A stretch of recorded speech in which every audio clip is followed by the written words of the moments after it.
Welcome to Rinkside Rundown, the podcast that puts you right in the heart of women's hockey. I'm your host, Chris Sinclair, and each week I'm on a mission to showcase the incredible women who are lighting up the ice across the globe. Get ready as I chat with rising stars, seasoned pros, and all the game changers making waves in the world of women's hockey that you won't find anywhere else. So, let's dive into the exciting world of women's hockey and make sure to click that subscribe button so you never miss an exciting episode. Hello and welcome back to the Rinkside Rundown podcast. Today, I am excited to be joined by Avi Adam, a forward and Etobicoke Dolphins graduate and current member of Cornell University. Avi, welcome to the show. How you doing? Good, Chris. Thanks for having me. Good. Yes. Thanks for joining me. Super excited to dive into this. So without further ado, let's get started. How does that sound? Perfect. I'm ready. Good. Awesome. We always like to start off these shows with a good origin story. So before we get into the incredible career that you've had, we have to understand where it all started. So what was it about hockey that really drew you to the sport? So I grew up in a very rural area in Wolfville, Nova Scotia. And so my dad is the percussion professor at the university there at Acadia. And every day after school, I would walk to his office when I was quite young. And then once he was off work, we would make our way down to the Acadia Athletics Complex where the men's team would be practicing at the same time every day. And we would always watch for 10-15 minutes, whatever it was. And before I knew what hockey was, I would ask him hey Dad, what's that?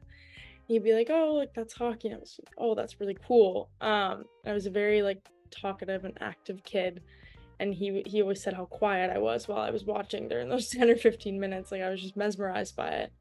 And so years later, once I was and I think it was into my maybe first grade or so, there was kids in my class who had been playing, and so my birthday rolled around one year and they were oh, Abby, what do you want for your birthday? And I was oh, I want to play hockey. I don't want anything for my birthday, I just want to play hockey. And they were well, you're too young. They didn't know anything about hockey. They were just trying to get me to forget about it, because I feel most parents at that time are oh no, it's dangerous.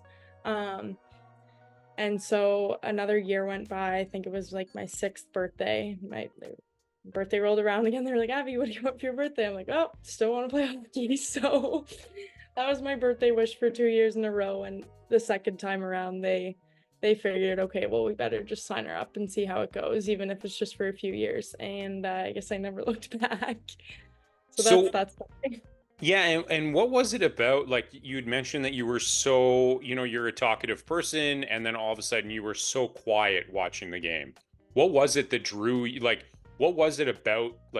Was it how the game played? Was it about just how cool it looked? What was it about the actual game itself that really,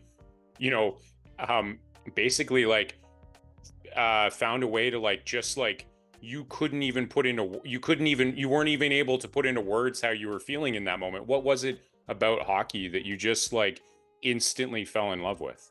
Yeah, I was definitely cool. I thought everyone that played hockey was instantly cool, but I think the speed of the game and how they were able to do so much all at once. They were able to skate, stick handle, pass, shoot all at the exact same time, while skating on frozen water was so cool to me. It was just out of this world, but I was I want to do that.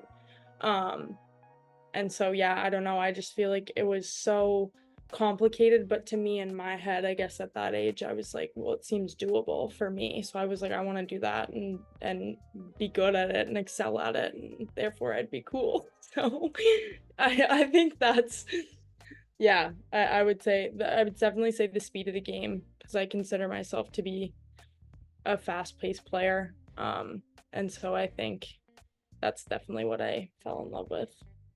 Yeah, and you had mentioned, being a part of the community out in Eastern Canada that you were a part of, and that actually brings us right into.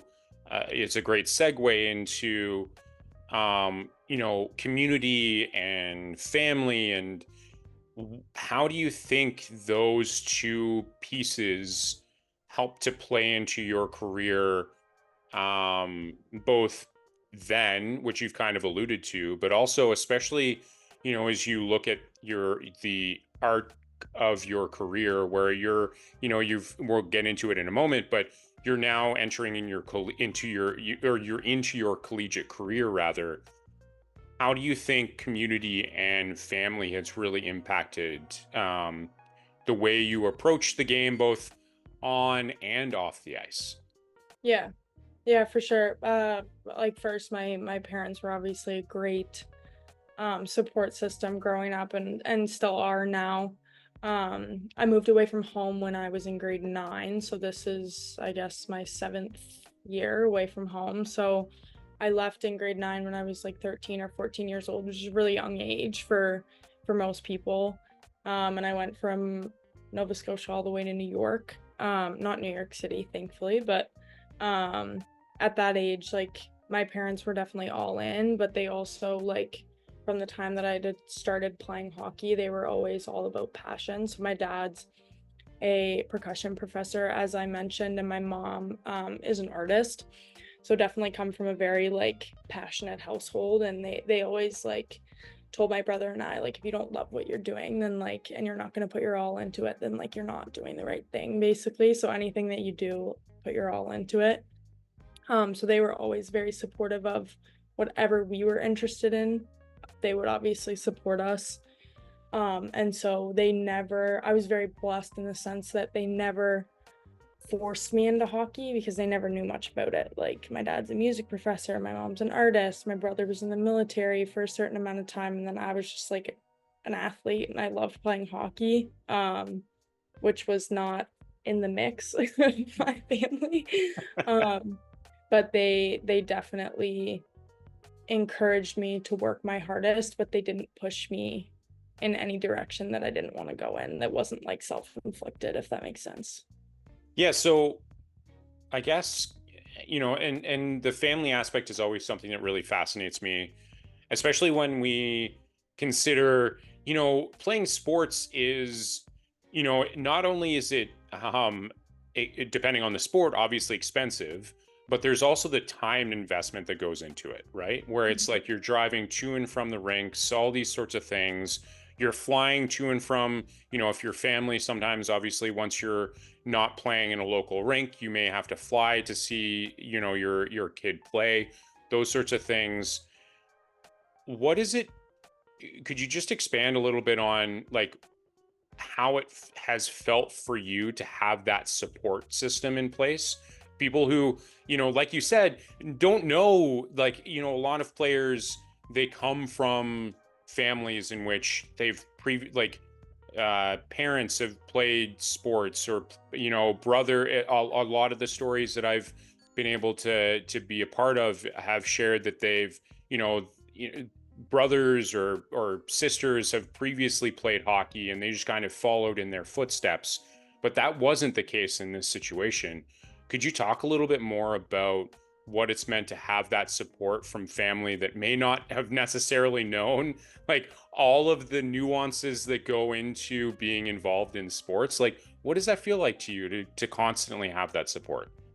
Yeah, it obviously means everything. I think that like with it like being that way, there wasn't this like expectation that was always like hovering over my head of like, oh, like my family did this, so I have to do that, which was kind of nice. But my parents, once they realized I was all in, they were all in automatically. And so I guess one story that comes to mind about that was when I was in middle school for grade like 6 to 8. I was still at home during that time. And my dad's work was really close to my middle school at the time. So it was just like a 2-minute walk up the road. And every morning before my classes would start for the day, I would go stick handle through music stands and chairs in the lobby of his work. And he would always come with me, and we'd come up with all these drills. And it'd be like an hour, a good hour, I'd say, before school, of just doing drills. And he'd try his best to play like defense on me.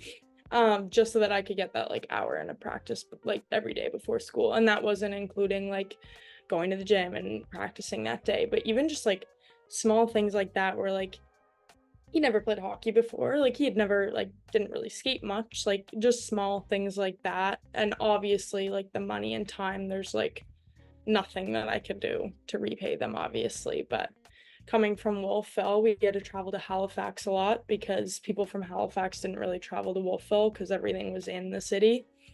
Um, and so just getting back late from practices and games and stuff like that, and driving me everywhere to lift in the morning and whatever it may be, like they were just always there, which again, I'll never be able to repay them or thank them enough. So yeah. Oh, I love hearing those stories, and that's what that's again, like I said, that's a piece of sports in general that people don't necessarily think about, is just the sacrifices the entire family have to make in order to make sure that you achieve those dreams. And when we think about, or maybe when we reflect, and this can go even for now, like up till now, but what were some of the maybe some of the challenges that you faced throughout your career? And that Wow. can be off the ice, or that could be on the ice. But what are some of those challenges that you may have faced? Yeah, I would say one is definitely location, which I know I've like talked about a lot already, but like I think about like girls even from Minnesota. Like there's girls on my team now at Cornell. I'd say like half our team is Minnesota and then half is like Canadian, and then there's some others like sprinkled in. But even just you hear them like their main club team is their high school team. And like their high school is like 10-15 minutes away. Like because the level is so high there. And it's just kind of like the standard is that your high school team is like best competitors, I guess, in the state. And then for people like me, like our club team was one thing when I was still at home in Wolfville, but then also like you had your spring league team and you were training at like a bunch of different areas. And then there came a point that there's not a lot of exposure if you wanted to go to college for hockey or U Sports for hockey, whatever it may be, if you stay in like kind of, I guess, a rural area like the east coast of Canada, there's not a lot of opportunity for exposure no matter how good you are, you know? So I would say one of the challenges was having to obviously spend the time and money and move away from my family at such a young age and then make that jump again in high school. So for grade 9 and 10, I was in New York, and then I moved from New York to Ontario to play junior at Etobicoke for grade 9 and 10, or sorry, grade 11 and 12. So even making that move twice instead of just making one transition for 4 years that's a big jump, and it's difficult for sure. I was homesick at the start. You get used to it. And then I think the obvious, just injuries sprinkled here and there. I suffered a difficult concussion my sophomore year of high school, but I mean, that's as expected as for any athlete. So I would say that's the main thing: location, injuries, being homesick, just being away from my parents. Yeah. Okay, so then I have to ask the follow-up question, um, which is, those challenges, obviously you were able to overcome them, as now, as I mentioned off the top, you're attending Cornell, which is, a pretty big deal. So you were able to overcome those challenges, but how do you think those challenges help to really shape you as a person? Again, this is a question that applies to both on and off the ice. How did those challenges really help you as a person? Yeah. I think that moving away young taught me to mature and kind of be independent but on my own, like young. So whether that's cooking meals or managing my own schedule, making my own workouts, figuring out what's best for my body at the age of like 14 is like pretty young. But I think that I was like it was looked at as like a struggle when I first moved away, but I think now in hindsight I'm like, wow, okay, that was such a blessing because I feel like I was like that much further along in my process of maturing, if that makes any sense. Yeah. Um, so for grade 9 and 10, I was just like learning how to basically like live on my own. And then for grade 11 and 12, I had all those tools once I moved to my next like area when I was at Appleby and at Etobicoke, that I could like carry all that with me. And I kind of had like all these things in my toolbox that I could like finish high school with and then eventually move into Cornell. But I definitely wouldn't take away any of the challenges at all, and injuries as well. Like having hockey taken away from you as well. Like it tells you to not take it for granted. Everyone who experienced COVID, we didn't have anything for like months and months, no ice. And then I'm like, wow, okay, I'm never gonna dread like being on the ice again, even if it's like a difficult practice. So just like little things like that, that like, I don't know, adversity, that was definitely a blessing disguised. So Yeah, perspective, right? It provides that yeah, perspective, those moments, right? yeah, absolutely. Yeah. Um, as you look back on your career to this point, obviously it sounds as though your dad was someone who was really, really important to where you're at. Despite the fact, or in spite of the fact that he didn't necessarily know anything about hockey, which I love. Yeah. Um, who would you say some of the role models and influences, um, throughout your career? Who were some of those people, whether they were hockey related, whether it was maybe like a really important teacher, or whether maybe it was, whomever, a friend, something like that. Who were some of those really important role models or influences for you throughout your career? Yeah, something that I guess not like a coach or a teacher or a close friend, but I'd say like the obvious, like Blair Turnbull and Jill Mm. Saunier from Nova Scotia. Um, the two of them were like always an inspiration that I looked up to growing up. And I remember when I was embarking on like my college process and like talking to schools and stuff, I remember Jill took the time out of her busy schedule to like sit down at a coffee shop and meet with me as I was like this little eighth grader, like not knowing what to do like for college. And I had reached out to her on like Instagram, and she was like, absolutely, like I'd be more than happy to talk. She went to Cornell. So she was like, I'd be more than happy to talk about any schools with you. And even just like that small little thing, like I will never forget that. And it went like the longest way. And not that's not why I committed to Cornell, but it definitely like played a factor. So I would say those two for sure were big role models for me. And then Blair was on my development team at national camp like 2 years ago, and she was extremely helpful for someone who had not entered college yet and was very intimidated to be surrounded by all these like senior Olympic team women who have been to multiple Olympics. And she was very caring and humble and just inviting, which means the world. Oh, that must have been such an incredible experience, to be able to, connect with these players that you've long admired and appreciated. And now here you are enjoying coffee and talking about like what the next step of your career is going to be like, especially at the age that you were at, right? Like Yeah. that clearly had such a profound impact on you. And again, to stress, that's not why you went to Cornell, but that definitely, anytime, especially when you're making those big decisions, anytime you have the opportunity to connect with someone who went there, who knows what's happening, can really provide you insights, I think that goes a long way. Would that be fair to say? Absolutely. Yeah, for sure. I'll never forget that. Yeah, that's fair. That's fair. And so as we look at your career, as we progress through your career, rather, one of the next stages of your career was to be able to play, um, with the Etobicoke Dolphins, right? And that's a really, really great program, and one that has turned out a ton of really great up and coming athletes, yourself included in that. Not to toot your own horn too much, but I'll do it. What does it mean to be able to, or what has been the impact of going through such a program as the Etobicoke Dolphins, and what impact has that had on you specifically?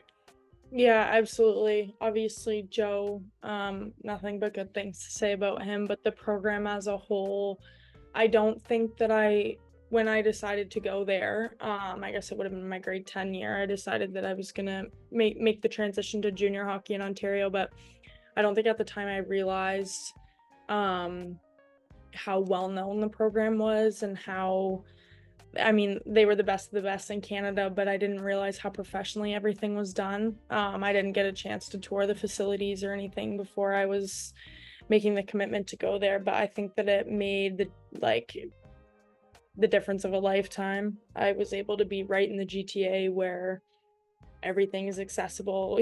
Speaking of exposure, like there was exposure and then some, which is obviously what I wanted and what I strived for in my career. And I think that's kind of what got the ball rolling, to be honest. Having the opportunity to play with the U18 team, and then make my way to development this year and play Team Atlantic and Hockey Nova Scotia, just stuff like that. I think that playing for that program definitely that has such a good reputation, and is so well respected, speaks volumes of any player that's even or staff member that's just even affiliated with Etobicoke, like the organization as a whole. So yeah. Yeah, and what did, like, when we talk about Joe, we talk about that coaching staff as well. And I think it also goes to, there's so many other people behind the scenes that obviously have an impact on your career, both then and now. Could you maybe just talk a little bit more about like how that coaching staff and maybe their approach to both you both on and off the ice. What did having a coaching staff as supportive and as passionate and as, they just want to get the most and out of you as a person and as an athlete, what did that do for you then, and how has that helped you during your career with Cornell? Yeah, absolutely. I think the first thing was that was like the first program that I had been in where you were treated as a professional and you were given everything and more needed to succeed in your sport. So we had tutors for school, we had everything that you could think of that you would need for rehab and recovery. And on the ice, you had equipment and sticks and like you name it. And then off the ice, we are obviously very spoiled with apparel and just all of those factors that play into, I guess, playing hockey. I remember one of the first things that they told us when we came to Etobicoke was that you guys are going to be given everything that you need to succeed, so there's no reason why you shouldn't be at your best every day. And like as soon as I heard that, I was like, wow, like that's true, because I feel like where I was at prior to that and then being at home, there's not the same amount of resources as there was when I was at Etobicoke, which went like above and beyond, because once you're given that like opportunity and all those resources again, like you're like, okay, yeah, no, there's absolutely no excuse why I shouldn't be at 100% every single day as soon as I come to the rink, because I have all the tools needed to be successful and work hard and make my team better. And then as far as like the coaching staff and even like the strength staff there, like I think we trained at Journey to Excel. And our strength coach Steve there was absolutely amazing. He would always like cater to our needs as athletes, and he would be in constant contact with Joe about how we were feeling. And then Joe was always like, he was hard on us for sure, but it wasn't that it wasn't for good reason. He would always, we'd be like,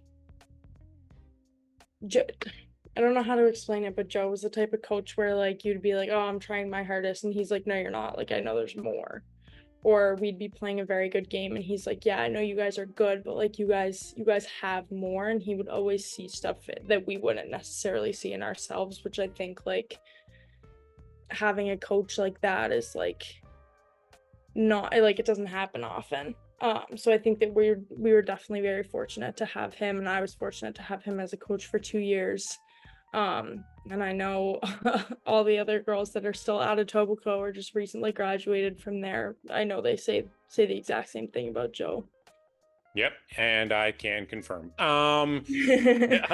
What is it, kind of expanding on that a little bit as well. When you have that kind of coaching staff, and you have that kind of program, how do you think you were able to translate what you learned from Etobicoke and Joe, Blake, all of the coaching staff there, strength and conditioning as well, off ice, to where you're at now with Cornell? Yeah, I think that I mean the coaching style at Etobicoke and who I'm I guess a player for now, or I would say they're very different. And so I think that just like honestly the little things that Joe would harp and teach us about, like being a professional every single day, and like little things of like when you come to the rink, like trying to leave your personal life, your academic life, just different things outside of the rink because you're now with your teammates. Like that was the first place that was really like enforced, where like we were a family, we were all there for each other, and everyone was kind of like going through their own thing. But as soon as you got to the rink, like it was time to kind of work. And I think there was just a lot. I think my grade 11 and 12 year was a big like growth period, and I think it is for most people. But Joe definitely had a lot of sayings, and he had a lot of lessons and stuff to teach to the team and like individuals, and I think he cared so deeply for us as players that like we would have individual meetings with him, and if he noticed we were off one day, he would be like, hey, like what's going on, like do you want to talk about it? Just little things like that that go the longest way. And then as far as like carrying that into university, I think now being able to implement that with like my teammates, even like noticing if they're having an off day, or if like anyone needs help with anything, or just like keeping those little things in the back of your mind of like treating things professionally, and I guess like leaving things in a better place. Just a bunch of things like that, like just little sayings and stuff that you carry with you for a long time that seem cliche in the moment, but they go a long way. Absolutely. And I think as we continue this conversation, um, especially, around the Dolphins, I was fortunate enough to be able to participate in the most recent Etobicoke Junior Golf Classic, which was an incredible experience. Had a chance to connect with a number of different players.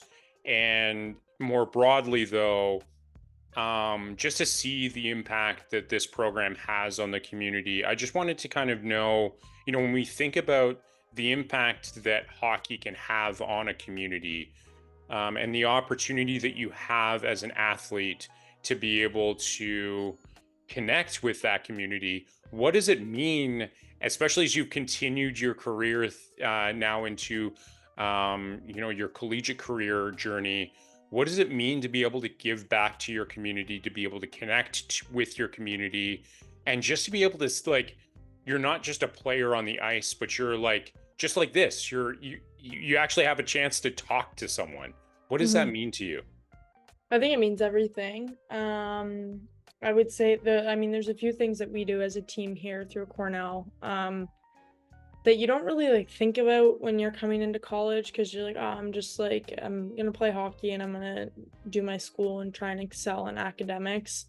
And then when you get to a program like Cornell, I think that it instills like a different kind of like perspective in every player. And we do like a Toys for Tots drive around Christmas time every year at our games, where we like encourage fans to bring toys and teddies and like whatever they can donate. And then when we bring those over to the organization, and to see like how the kids react, and just like being able to package all those toys, like you don't really think too much about it in the moment, but it's making people's Christmases, and like the less fortunate. And then we also do we packaged a bunch of food last fall for Feed My Starving Children, and we made a competition out of it. Go figure, us athletes. to see who could like package the most amount of food. And we ended up making like record breaking numbers that year for the most amount of like food that was packaged. And to see how thankful that organization was for the work that we did for them, which really, I mean, it was like 2-3 hours out of one day. Like it's not that long at all. So just little things like that. Like that's two things we did last fall that changed people's seasons, like Christmases, you name it. Like just a little can go a long way. And then I mean, for me personally, every summer when I go home, I'm always coaching with the Acadia Axeman hockey clinics that they put on. This past summer, I was coaching one that, I mean, it's always a lot of fun. Excuse me. And we had our first like all female Acadia hockey camp, which was a big deal this past summer. So just being involved in little things like that, like the inaugural camp for the summer, and seeing the little girls who like look up to you is special for sure. And we will be right back. This episode is sponsored by sports nutritionist Melissa Buffunos of MB Performance Nutrition. As a former competitive hockey player turned nutritionist, Melissa's mission is to help the next generation of hockey players optimize their diets and health so they can perform their best both on and off the ice. Ready to dominate on the ice? Melissa's new course, The Hockey Nutrition Blueprint, is available now. If you're serious about learning how nutrition can impact performance and building actionable nutrition strategies based on your unique needs as an elite hockey player, learn more and sign up at melissabuffunos.com/course. That's melissabuffunos.com/course, and make sure to use code Rinkside to save $50 off the regular price. Thank you to Melissa Buffunos for sponsoring this episode. And now, back to the show.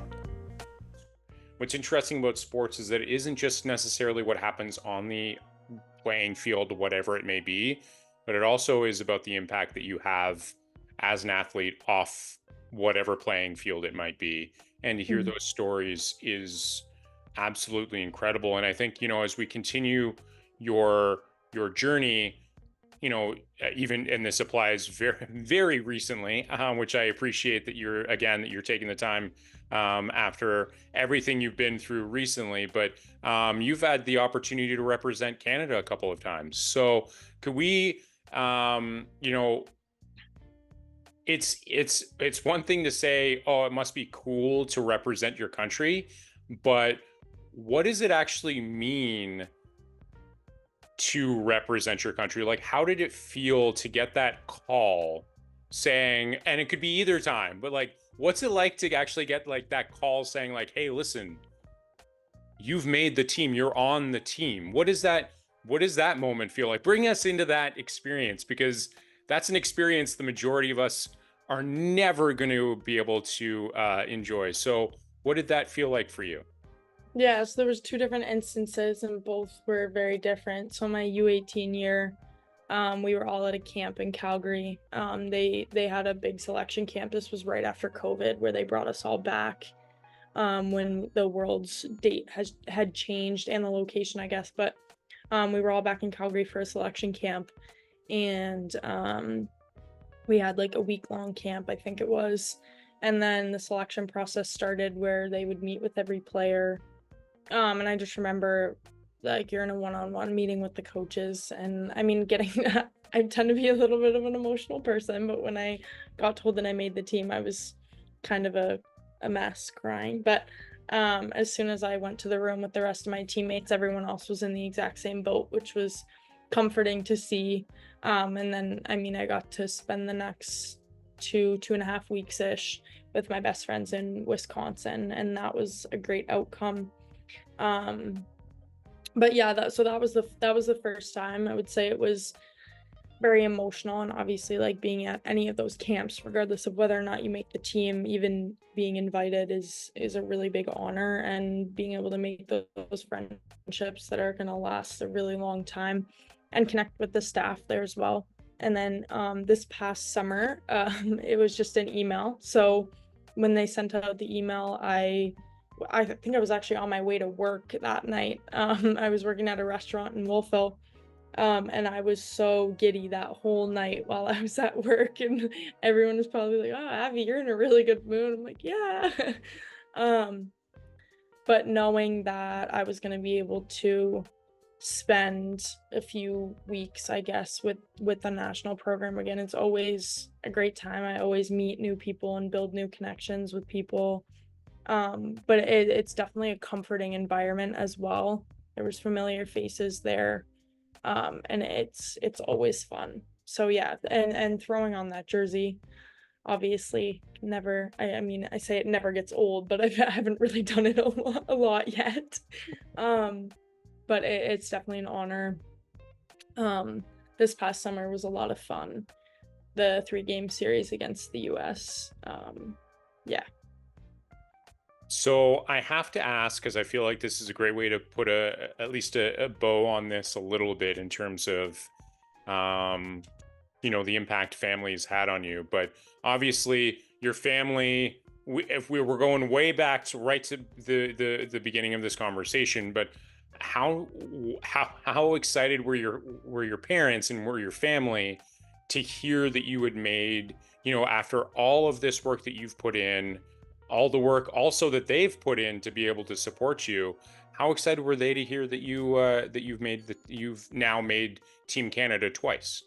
Yeah. Well, this past summer was definitely exciting. Not that U18s wasn't. U18s was an awesome experience, but more recently, I guess I can speak on development, is that it basically is open to the whole pool of like college level players, regardless of their age. So obviously there's a lot of different ages now with the COVID year and whatnot.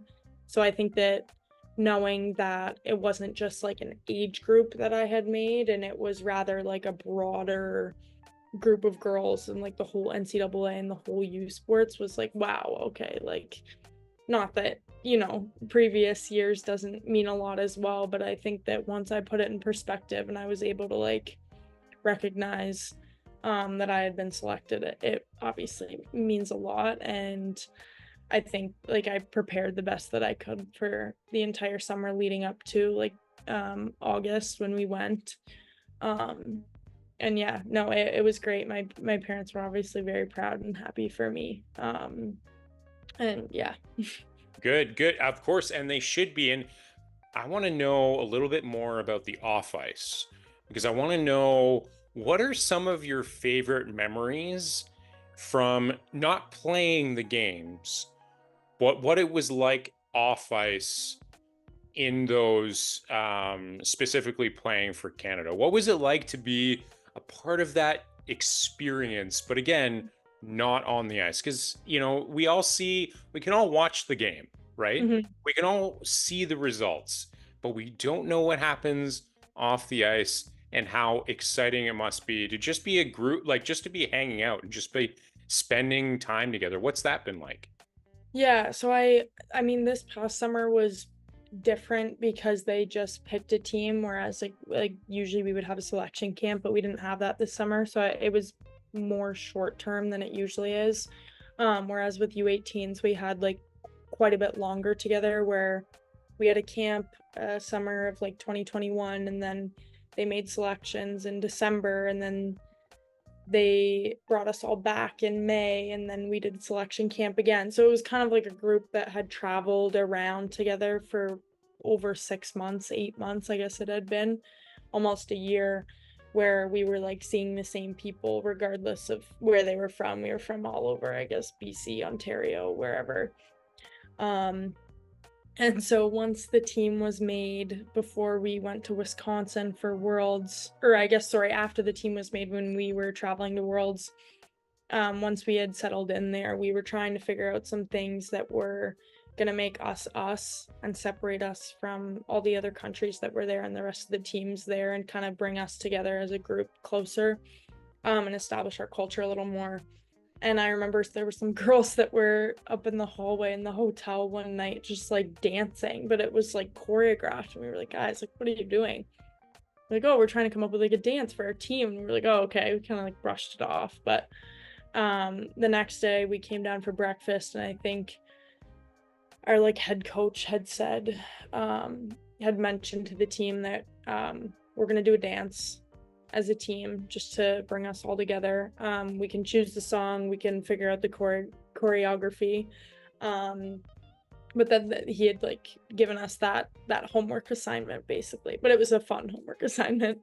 Um, and so once we all got it down, we had this dance.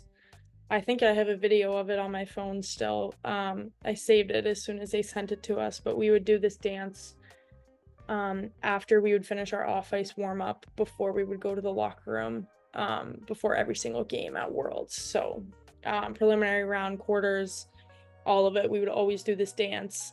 And we would each have a spot. We would dance beside the same person. And it was like you got to, I don't know, it was really cool. You just got to feel like close to all your teammates, and it was just like unique to us. And our coaching staff, our coaches wouldn't do it with us, but like our program as a whole.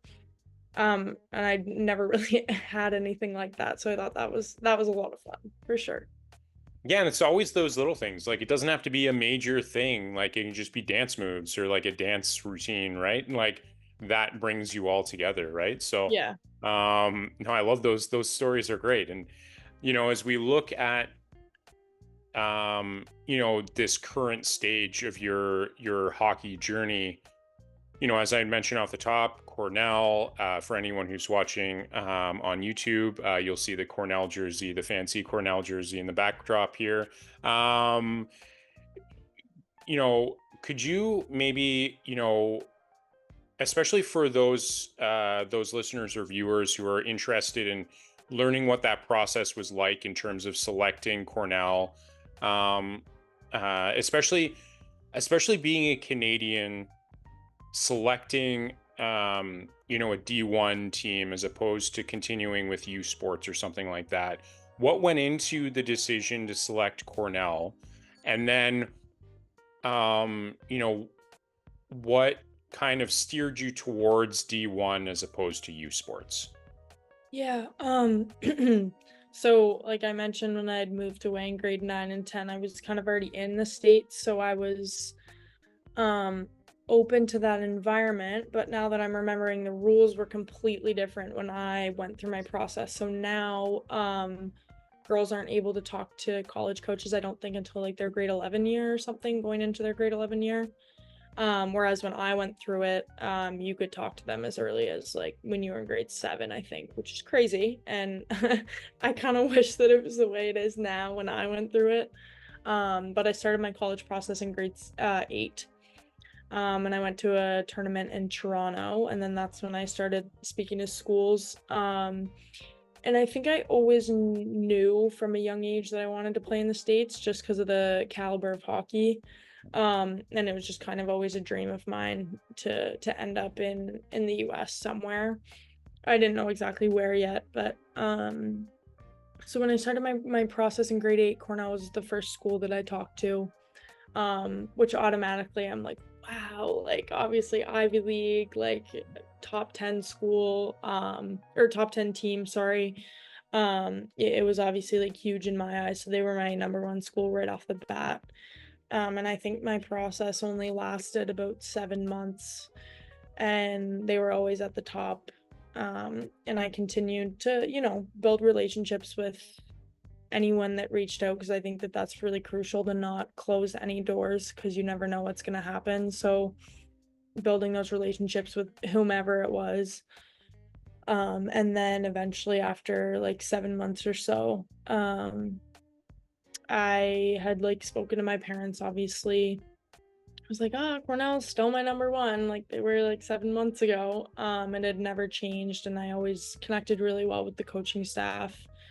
And so I made my decision my freshman fall year, which is very early.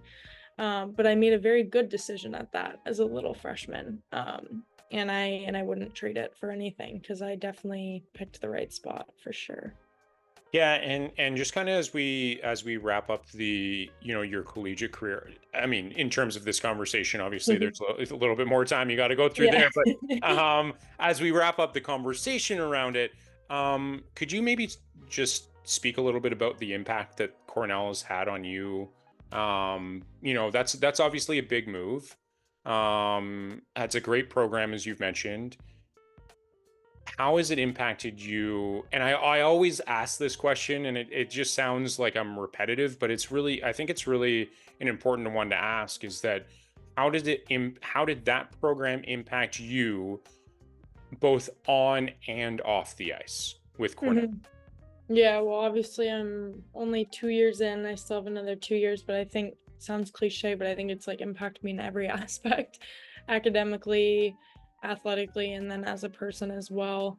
I guess I can start with hockey. And obviously you have your systems and your structure and everything that you play into like as a team, and everyone buying in. So I think that's a huge aspect to learn, like especially coming in as like an underclassman, learning your structure and who we are as a team and what we stand by like on the ice, and then being really diligent with that every single day.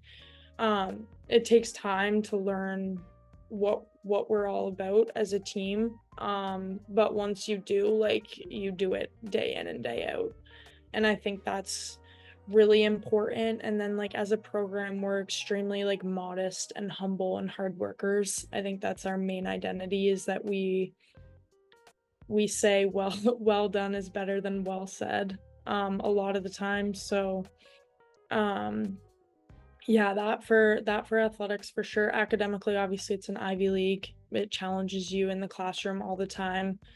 You have to take a certain amount of credits, obviously get your requirements out of the way. You only have a certain amount of time that you can miss for school. We play way less games because of being an Ivy League, which puts us at a bit of a disadvantage, like hockey wise. But when it comes to like exam period and stuff like that, like we can't play games or anything like that. So just small minor things that non-Ivy teams wouldn't really think about that are in our league, like ECAC. That's just like our normal. But yeah, no, that's great. So like obviously academics is a big thing here. And it challenges you to be very structured in like your organizational planning with like school and classes and all that, and time management. And then as a person, as I was mentioning before, like being diligent within who we are as a program, I guess. Which I won't speak too much too much on, because it's personal to us. But yeah, it's definitely changed me in all aspects, and I'm excited for the next 2 years because I'm definitely not done growing. There it is. I love hearing that. I love hearing that so much.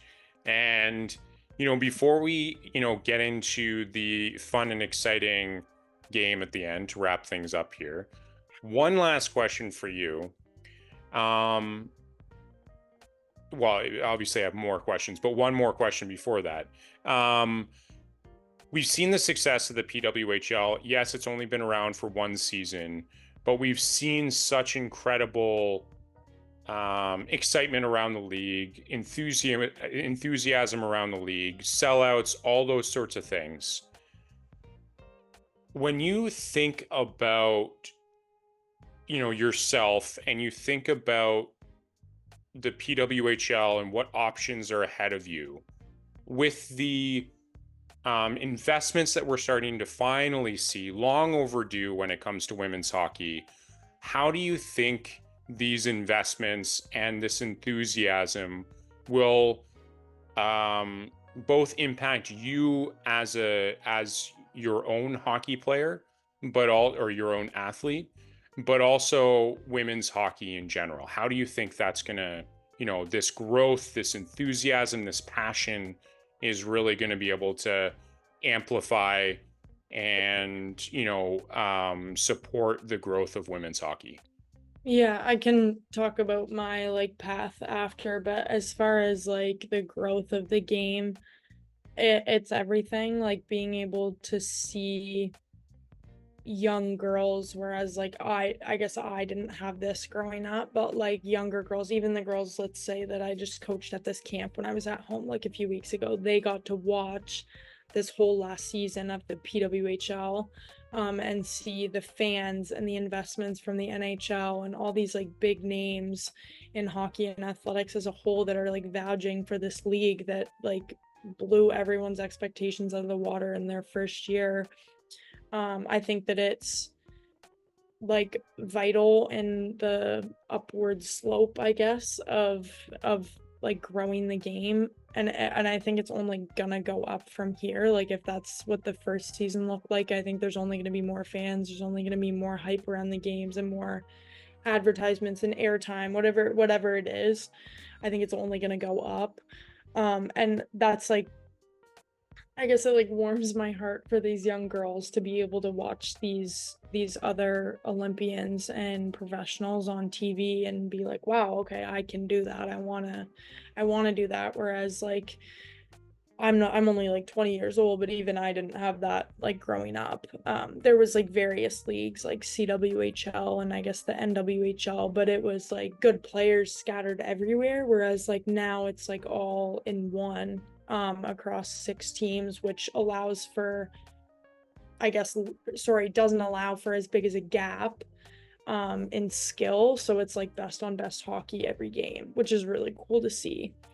And then for myself, I've always wanted to play in Europe since a young age, so I definitely don't want to put that off, or sorry, I don't want to like push that away now that the PW is now up and running. So I would say those are kind of like the two paths that I've been like thinking about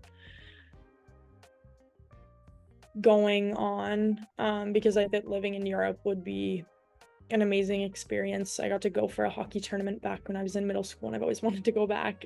So that's been a dream for sure. But now with this new league, I don't really know what way I want to go, but I definitely want to keep both options open. Yeah, and it's nice finally for, women's hockey to have options, right? Rather than before where it was like, fortunately enough for someone like yourself, as you've shared, you are actually okay with the idea of going to Europe. But there are a lot of players who was like, you know what, I don't necessarily want to go to Europe, but that's the only option I have. Yeah. Now you can sit back and say, you know what, is Europe the right development path for me? Right now, yeah, so let's go. Or Yeah. no, the best option for me is to declare for the draft and I'm going to Yeah. play in the PWHL. And if that doesn't work out, well, now I can go to Europe. So Right. that's got to feel good too, eh? Yeah, absolutely. I think that's huge. Like, and having that like level of competition everywhere is like, as you said, like massive for women's hockey, and we've never had that before. But like I said, like I think that the fact that the NHL has partnered with the PWHL and has invested so much time and money into it, speaks volumes about what they're doing behind the scenes, because if it wasn't legit, then I mean, obviously they wouldn't be investing the time and money into it. So seeing that partnership is obviously huge for not only like girls in college and coming up into college, whatever, but young girls as well. Yeah, couldn't agree more. And so now we shift our focus. So this is the 20 questions, but not 20 questions section of the show. This is a scientifically proven test that the crack team here, I always say this, but it's the crack, I got to give them a shout out. The crack team here at the Rinkside Rundown podcast, which is just myself and my dog. My dog did the majority of the work here, so I have to give him a shout out. He's told me I have to. So he's written out these questions, and these are questions that are all over the place. So they may be super serious, they may be super funny, they may be absolutely ridiculous and pointless, but each question gives us another glimpse into the one and only Avi Adam. Are you ready to take this test? I'm so ready. Okay, perfect. What are you most proud of? We're going to start with a deep one here. Okay. Yeah. What are you most proud of from this past season? Specifically with Cornell, or yeah. Yeah, on or off the ice. You take it in whatever direction you want to take it.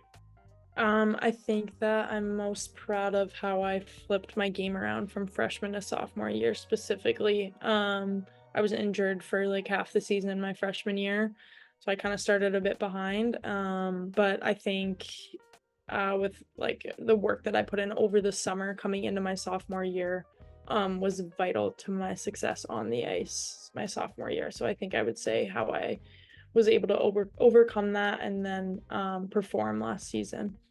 Yeah, and looking at your stats, you would have no idea that you were injured. So that absolutely is a testament to what you're saying. For those unfortunate enough to have never seen you play, how would you describe your style of play? I would say that I'm a 200-foot player, offense and defense. I would also consider myself to be a power forward. I would say a skilled power forward who pushes the pace. I love playing fast. It's always my favorite. I also like scoring goals and setting up goals as well. Love assists. But yeah, I would say definitely a fast-paced game, um, and physical as well. Not too Nice. physical though, because I really am trying to stay out of the box. It's and been an re- issue in the past. that and unselfish because you're not just about scoring those goals, you're about passing too. So that's good. That's good. That's good. It's a good balance, right? Yeah, I gotta have a balance. Yeah, absolutely. Preferably less time in the box, but that's okay. Yeah, I'm on a 3-game streak right now. There And we don't go. There we go. Streak got to start somewhere. Um, so, when it comes to being an athlete, there is never truly an off season. There's like an off season, but not really, because you're always either thinking about the game or you're doing something. You're in the gym or whatever. But what does, for example, what did this off season look like for you? And maybe how has it changed over the years? Yeah, for sure. Well, I think what comes with growing up comes with the reality that you need to start working, unfortunately. But I mean, growing up as a kid, obviously you just train and skate in the summer, same as you would in the season. You're just not playing games. So I think, I mean, this summer looked, I guess, a bit different than past summers as I was working in a restaurant in Wolfville. And then I would lift in the mornings off ice in my hometown, and then I would have to drive into Halifax because we don't have any ice in the valley during the summer.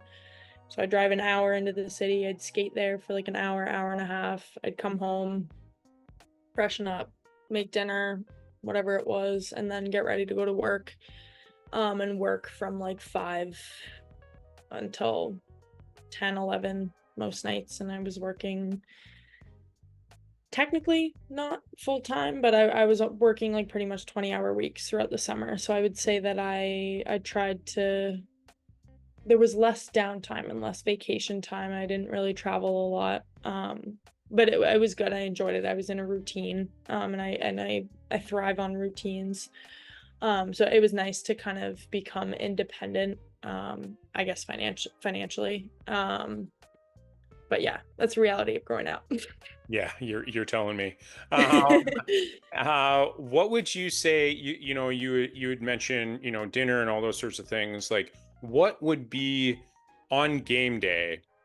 What would be your go-to pregame meal?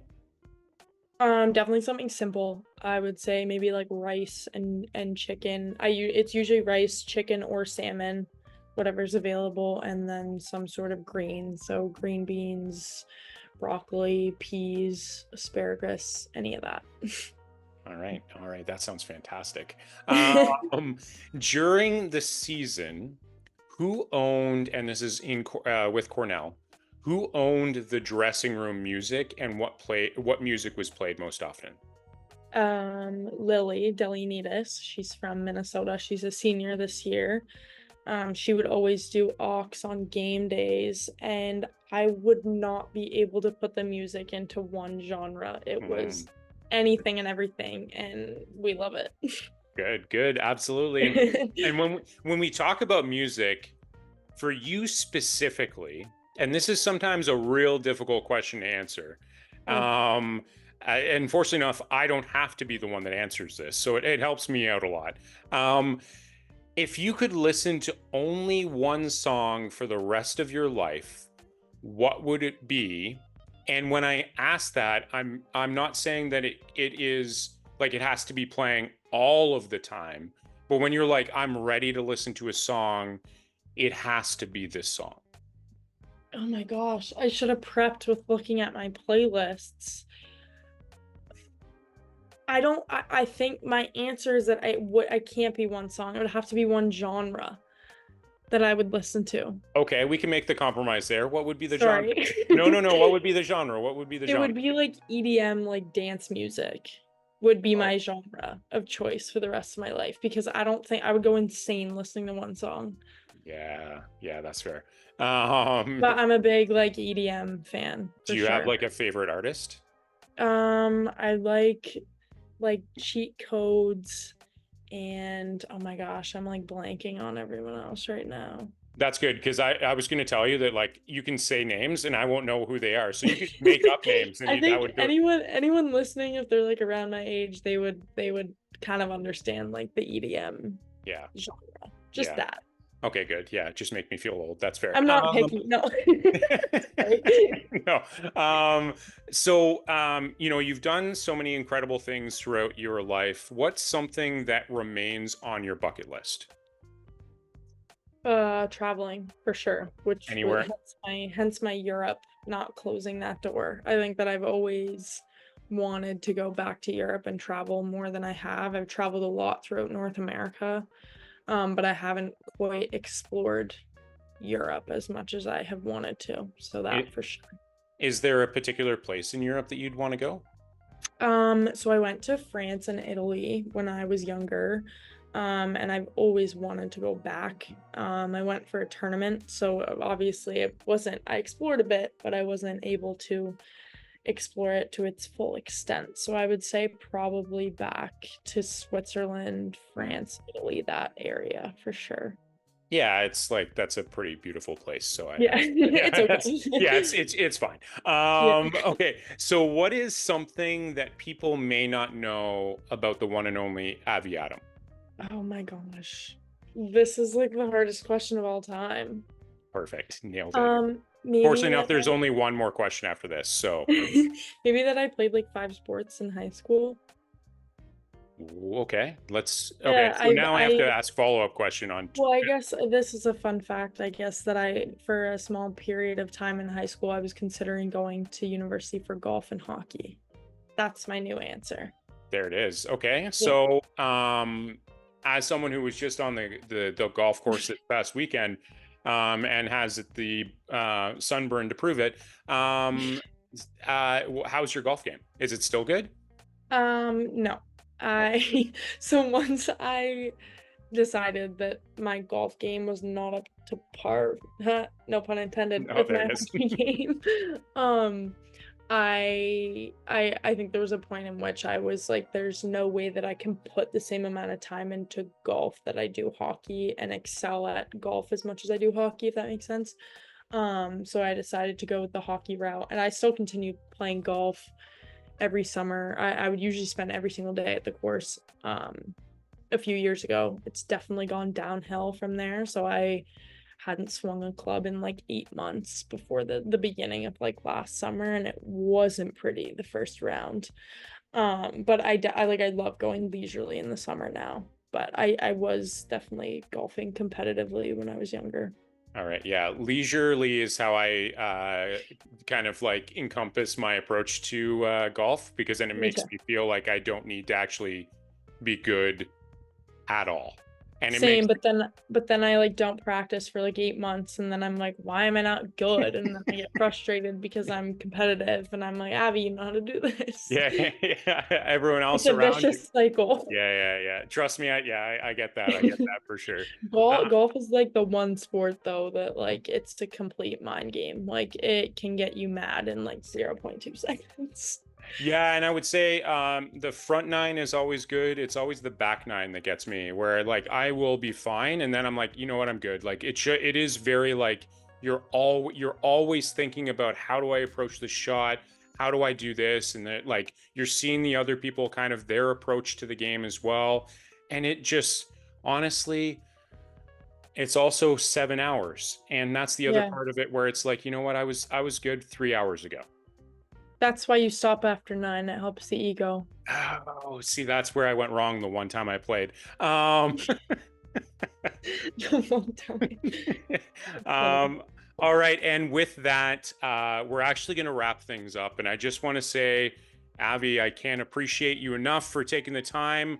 You have had a busy off season, if we call it an off season. But you've still taken the time to hang out with me tonight. This has been great. It's been great to hear your story, to connect with you, and I just can't thank you enough for taking the time. Absolutely. Thank you so much for having me and taking the time out of your day as well. Enjoyed it. Good. I'm glad. I'm so glad. And with that, for Avi Adam, I'm Chris Sinclair, and this has been the Rinkside Rundown podcast. Cheers.